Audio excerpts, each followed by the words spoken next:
Shuv Boker Tov Beshem Hashem Naaseh Ve'Natzliach. On est toujours le jeudi 14 du mois de mai, le 20 du mois de Iyar, les Chaim Tovim ou Shalom, qu'on n'entende que de bonnes nouvelles pour vous tous.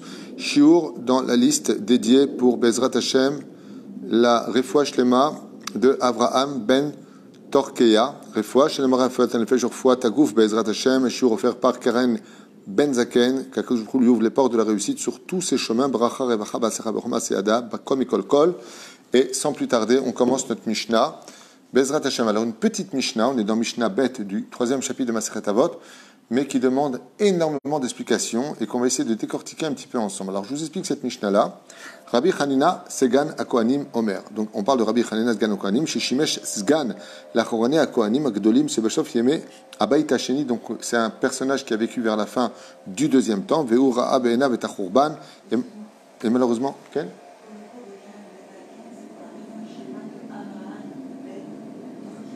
Oui, ce que j'ai. Avraham Ben Torkia. Et moi, qu'est-ce que j'ai dit?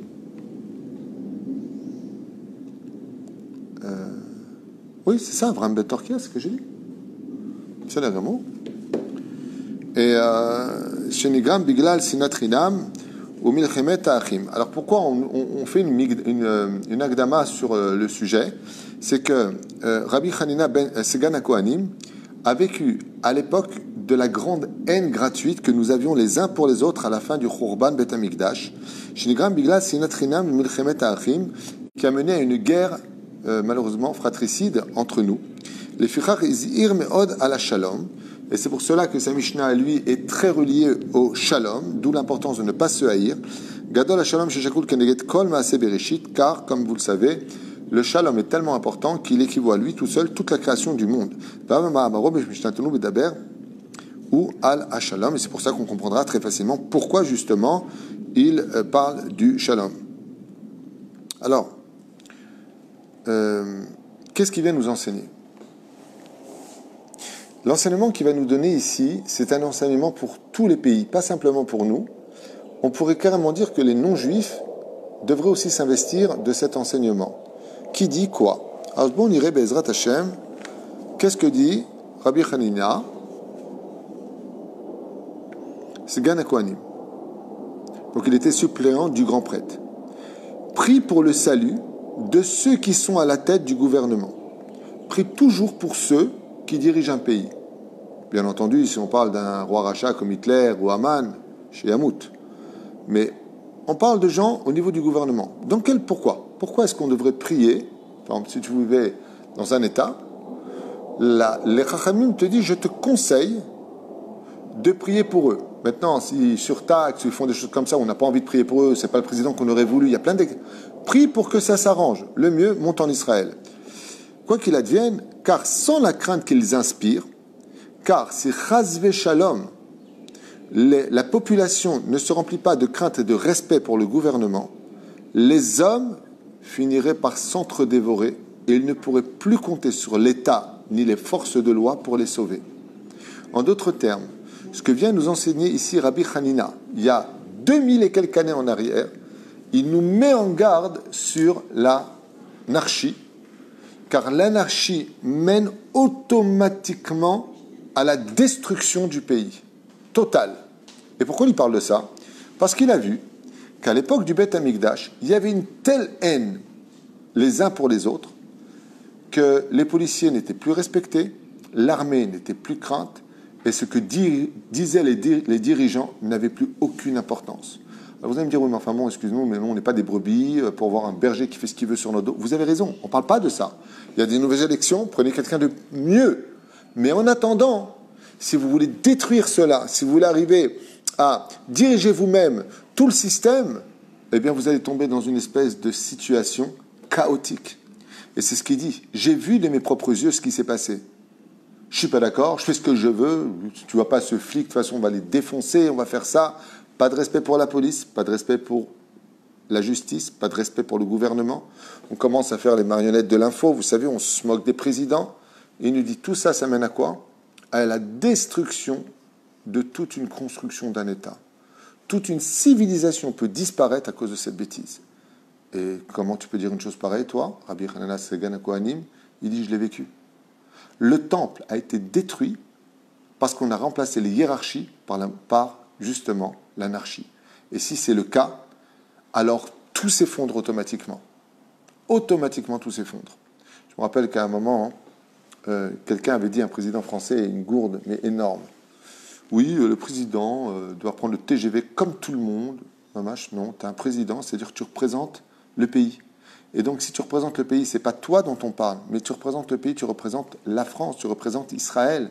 Quand un président ou un premier ministre israélien est Mechalel Shabbat et qui mange du porc, eh bien, d'une certaine façon, c'est tout le pays qui, à travers son coup de fourchette, mange du porc parce que tu représentes le pays. Et je voudrais vous donner des exemples de lois tellement simples pour ceux qui ne comprennent rien à la politique. Quand un président va dans un pays qui reçoit un cadeau, à qui appartient ce cadeau? Au président ou au peuple? Il appartient à l'État.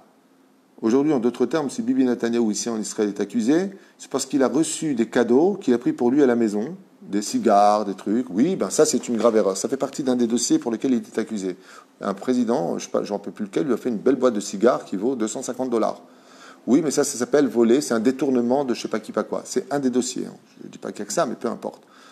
Mais pourquoi? Pourquoi cette loi elle est sortie? Parce que l'État dit à un président ou à un dirigeant, quand tu vas quelque part, tu représentes tout le pays. Comme Baruch Hashem, Yitzhak Shamir, à la Vachalom, quand il était en Espagne, et qu'ils ont proposé de faire l'assemblée je sais pas quoi, une grande assemblée nationale de plusieurs pays européens, ils ont fait ça pendant Shabbat. Qu'est-ce qu'il a répondu? Il a dit, même moi, si je ne suis pas chômeur Shabbat, c'est mon problème, mais je représente le peuple. Shabbat oblige. Je ne viendrai pas parce que c'est Shabbat, parce que dans mon peuple, on nous a demandé d'être chômeur Shabbat. Que moi je ne le sois pas, c'est une chose, mais si je représente mon peuple, je dois faire bonne figure. Je dois me présenter tel quel. Parce que si la tête du pays, elle est pourrie, ben ça veut dire que le corps suit. Et c'est pour cela qu'il nous met en garde. Faites attention d'éduquer vos enfants à craindre la police. Parce que s'ils ne craignent pas la police, avant, quand quelqu'un allait voler, il hésitait. Pourquoi? Parce qu'il avait peur de la police. Quand la justice et la police ne font qu'un corps, alors on arrive comme aux États-Unis, c'est le système à mieux plus ou moins gérer les choses. C'est encore une catastrophe aux États-Unis, mais quand l'un marche avec l'autre, comme c'est marqué dans la Torah, Shoftim veshotrim, tashlim lecha bechol sharecha. Tu mettras des juges et des policiers partout. Pourquoi? Parce que s'il n'y a pas la crainte de loi, alors tu te viens très facilement hors la loi. Et s'il n'y a plus de force de loi pour t'arrêter dans cette façon de voir les choses, eh bien tout le monde s'entretue très facilement. La police n'est plus crainte, l'armée sont pris pour des guignols, les ministres ne sont... Alors je vais me dire, mais d'accord, mais encore une fois, tu as vu par qui on est dirigé? L'ordre mondial, je ne sais pas, toutes sortes de choses comme ça, on a l'impression vraiment d'être pris comme des marionnettes. Enfin, en fin de compte, ceux qui sont en haut font ce qu'ils veulent de nous. Je ne veux pas de ça. Réponse, tu as raison. Il y a des élections. Choisis. Faites en sorte, nous explique ici la Torah, que si c'est ça votre problème, eh bien, changez la tête. Mais qui que ce soit comme tête, il y a pire qu'un mauvais président. C'est de mener le peuple à manquer de respect aux hiérarchies. Parce que si c'est le cas, c'est l'anarchie. Et l'anarchie, il dit ici, je vous le lis, « Evem itpalel bishloma shel malchut » prie toujours pour, dans ton intérêt, que le gouvernement soit en paix. Ça veut dire quoi en paix? Ça veut dire que l'on respecte. Vous vous rendez compte qu'aujourd'hui, les flics, quand ils viennent arrêter quelqu'un à droite ou à gauche, qu'est-ce qu'ils disent? Bah écoutez, on est policiers, on va faire notre travail. Hein. Excusez-moi, monsieur. Alors, t'as le flic qui parle comme ça avec les gants. Bonjour, monsieur. Qu'est-ce que tu veux, toi? Non, c'est pas normal. C'est pas normal. C'est un flic qui t'arrête. Tu dois avoir du respect. D'abord, il fait son travail, c'est sûr. C'est un homme comme toi, mais il a choisi d'être policier. Il fait un respect. Mais il représente la loi. Et je dis pas qu'ils ont raison. Hein. Il y a beaucoup de policiers, il faudrait les mettre à la poubelle. Je ne dis pas ça. Je dis simplement que faire très attention à ça, que, en tout cas ici on est dans la Torah orale, et la Torah orale nous dit qu'il faut avoir du respect pour la police, il faut avoir du respect pour les dirigeants d'un pays. Ça ne te plaît pas, change de pays. Ça ne te plaît pas, vote un autre gouvernement. Mais en aucun cas, ça te donne le droit de leur manquer de respect. Mais la reine, il dit... Darshu et Shalom Aïr Asher Iglati Etrem Shama Vitpaleleb Adat El. Parce qu'il dit ici quelque chose de nifla. Celui qui est président d'un pays, celui qui sera ministre d'un pays, celui qui sera le maire de ta ville, ça a été décidé quand ça? À Rosh Hashanah. C'est le choix de Dieu. Dieu, dans ses comptes à lui par rapport à votre conduite, il va vous mettre un roi ou génial ou impie, c'est-à-dire un dirigeant ou génial ou impie. Mais c'est Dieu qui l'a placé. Comment tu peux manquer de respect à celui que Dieu a mis au-dessus de ta tête, même s'il ne te plaît pas? Tu as le droit de ne pas être content, mais ça ne te donne pas le droit de l'insulter. Badat el, ki bishloma lechem shalom. Car si Bezrat Hashem, vous avez cela, et que vous éduquez vos enfants dans la crainte des hiérarchies, vous aurez sur vous la paix. Ah, Betosafot Yom Tov, il dit comme ça, Varer, ou Amelech Asher, Sarav, Yoatzav, Amanigim, Malchuto, Varosim Mishpat Baaretz. Car s'il n'y avait pas la justice qui serait là pour agir, bien il y aurait beaucoup plus de viols, beaucoup plus de vols, beaucoup plus de meurtres, beaucoup plus d'immoralité. Les Fichach, Lo Amar Beshalom Amelech, Shil Malé Mora'a, Shel Malchut, car s'il n'y avait pas la crainte du respect des hiérarchies de ceux qui dirigent la loi, Ishetreu Chaim Balaou. Vous vous consommerez les uns les autres et personne ne sera là pour vous sauver. Parce que malgré tout, quand ça va très très mal, la première des choses qui nous vient à l'esprit, c'est appelle la police. Vous savez qu'il existe beaucoup de quartiers en France où la police n'a pas le droit de rentrer du tout. Et donc, la justice, c'est une justice intérieure. Personne ne peut sauver des femmes qui subissent une injustice. Personne ne peut sauver un homme qui subit une injustice là où il est, comme beaucoup d'autres pays où ça se passe comme cela. Par contre, quand on subit une injustice ou qu'on a un problème, on appelle la police et les gens se calment. Comme en Israël, grâce à Dieu, quand quelqu'un se comporte mal avec sa femme une fois, deux fois, trois fois, si elle lui dit arrête parce que j'appelais la police, il lève la main sur elle, en général les hommes se calment très très vite parce qu'il est passible de 2 ans de prison ici, ça ne plaisante pas. On ne lève pas la main sur sa femme ici. Et encore moins le contraire. Une femme qui frappe un homme, Hashem Ishmor. La main imsholo bene Adam, les dagim ayam.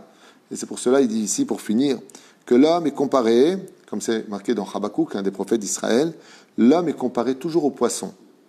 Ta'aseh Adam kedege ayam. Comme c'est marqué dans Habakkuk, tu as fait l'homme comme tu as fait le poisson. Pourquoi? Ma dagim shabim shebayam kol agadol mechavero bolea et travero. Parce que dans le monde des poissons, il n'y a pas de hiérarchie. C'est le plus fort qui mange toujours le plus faible. Veza achok shelaem. Ta'aseh kedagim. Qui gadol, comme il dit, kol agadol mechavero bolea et travero. Ah bene Adam shilmale mora shel malchut. Si s'il n'y avait pas les gouvernements et les lois pour diriger le pays, des fois d'une main un peu plus forte que ce qu'il faudrait, eh bien, sachez que nous serions tous comme des poissons, ce serait la loi du plus fort dans le pays, et Mechavero, Kol Agadol Mechavero, Bola ou Chavero. En d'autres termes, les gens s'entretueraient très facilement, et l'humanité disparaîtrait de ce monde. C'est pour cela que dans le judaïsme, dans la Torah, Dieu nous ordonne, dans les 10 commandements, honore ton père et ta mère. C'est pas ton copain quand tu leur parles. Fais attention, considère-les, pas simplement comme tes parents, mais comme des rois. C'est une halakha. Fais très attention quand tu parles avec ton patron. Ton patron, c'est pas ton copain, c'est pas un ouvrier. Il n'est pas ouvrier, ton patron. Parce que si toi, tu veux être le patron, prends les soucis qui vont avec. Il y a beaucoup de jalousie. Ouais, c'est vous qui avez de l'argent. Tu sais, va faire de l'argent, personne ne t'empêche d'en faire. Ton patron, il a de l'argent, tant mieux pour lui. Dis-lui Mazel Tov. T'en veux? T'inquiète, patron. Ouvre ta société qui t'empêche. T'es pas capable? Ça te donne pas le droit d'être jaloux. T'as un naze? Ça te donne pas le droit de critiquer. C'est malheureusement ce qu'on vit, et c'est ce qu'il explique ici. Tant que les patrons étaient des patrons, et les ouvriers étaient des ouvriers, tant que les parents étaient des parents, les enfants étaient des enfants. Tant qu'on vivait dans ce système, moi je me rappelle quand j'étais en France, le prof, je vais raconter une anecdote qui va peut-être vous faire rire, mais une fois, j'avais mon prof du CM2, parce que je n'ai pas été plus loin, qui avait pris le même chemin que moi pour rentrer chez lui. Il prenait le métro et moi je rentrais à la maison et je l'ai vu rentrer dans une boulangerie acheter une baguette. Et je me souviens que ça m'avait choqué. Je dis ouais, il mange du pain comme nous. Ça a été ma réaction. Bizarre, hein, je sais, je m'excuse. C'était à l'époque de Candy, Albator, Goldorak. Et puis j'étais vraiment effaré. Je dis ouais, mon prof il mange du pain comme nous. Je pensais qu'il mangeait un pain peut-être de la planète Mars. Pourquoi? Vous savez pourquoi? Parce qu'à mon époque, quand on rentrait en classe, on avait tous les mêmes blouses. On était en blouse grise. On rentrait 2 par 2 à 8h25, 8h30. On était tous les bras sur la table à écouter le professeur qui, quand il rentrait, toute la classe se levait. Et quand le professeur nous disait, je me rappelle, j'étais petit, Tuito, tu parles encore une fois, je t'envoie chez le directeur, on était comme ça. Tuito, on va convoquer tes parents. Je tremblais. On a grandi super. C'est vrai que c'est bizarre, hein, la trousse devant, la règle doit être comme ça, les mains comme ça, débile, vous avez raison. 2 par 2, attention tu viens en retard, faut un mot des parents. On a grandi équilibré, on a grandi avec du respect, on a grandi avec une vie. Aujourd'hui, tu as les parents qui débarquent, c'est qui le prof là qui t'a parlé là? C'est qui t'a mis la punition là? C'est qui? Dis-moi, pour qui vous prenez vous? Tu fais des enfants ratés mon pote. Tu fais des grosses bêtises. Ça veut pas dire que le professeur a le droit de faire ce qu'il veut, mais tu es en train de descendre toute la crédibilité du professeur. Tu vois, élève, au-dessus, professeur, pas en dessous, pas au même niveau. Dans la Gemara, quand le Rav parle, il est au-dessus. C'est une hiérarchie. Tu vois, pour qu'une armée fonctionne quand il y a la guerre, si le caporal, il se prend pour le général, tu imagines les dégâts que ça fait au niveau des ordres? C'est exactement la même chose. Le monde, c'est comme une armée. Si les hiérarchies ne sont pas respectées, automatiquement, les ordres ne sont pas ordonnés et la guerre est perdue d'avance. C'est ce que vient nous enchaîner cette petite Mishnah de 2 mots, mais qui est tellement importante, puisque toute la Torah repose sur cela. Raphaël, c'est le ministre de la santé dans le monde d'en haut. Eh oui. Gabriel, c'est le ministre de l'armée dans le monde d'en haut. Michael, c'est le Kohen Gadol. Chacun a un poste, chacun a sa responsabilité. Et qui est le plus grand des 3 que je viens de citer? C'est Michael. Michael, dans la hiérarchie, il est au-dessus des autres. Ce qui fait que quand les anges viennent prendre un ordre, ils vont voir Michael qui demande au Créateur qu'est-ce qu'il doit faire. Si le Créateur du monde, il a créé des hiérarchies où chaque ange a peur de la hiérarchie supérieure, c'est pour nous enseigner à nous les humains que si dans le monde de la perfection, le général des générales, c'est Dieu lui-même que les anges voient tout le temps, à plus forte raison, nous les humains qui ne voyons pas Dieu, combien on a intérêt à respecter les hiérarchies qui sont au-dessus de nous, pas en tremblant devant eux, mais tout simplement en leur accordant le droit à leur poste et le respect à leur travail. Baruch Adonai l'olam amen.